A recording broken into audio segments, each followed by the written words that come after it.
If you need to report a post on Twitter, now called X, the process is quick and easy once you know where to look. In this video, I'll show you exactly how to report a post step by step so you can flag content that may be harmful, misleading, abusive, or otherwise against the platform's rules. If this tutorial helps you, make sure to hit the like button and subscribe for more simple tech guides just like this. Let's get right into it. First, open Twitter or X and navigate to the post you want to report.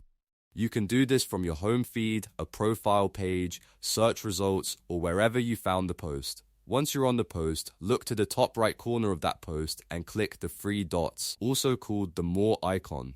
This opens a menu with several options. From that list, select Report.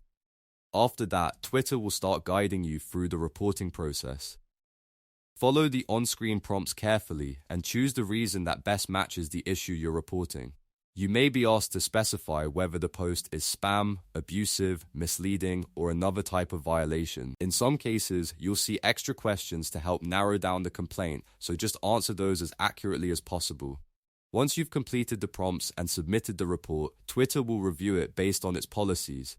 You usually won't see immediate action, but the report will be sent for review and handled according to the platform's moderation process. And that's it, you've now learned how to report a post on Twitter or X in just a few clicks. If this video was helpful, please give it a thumbs up and subscribe for more easy tutorials. Thanks for watching, and I'll see you in the next one.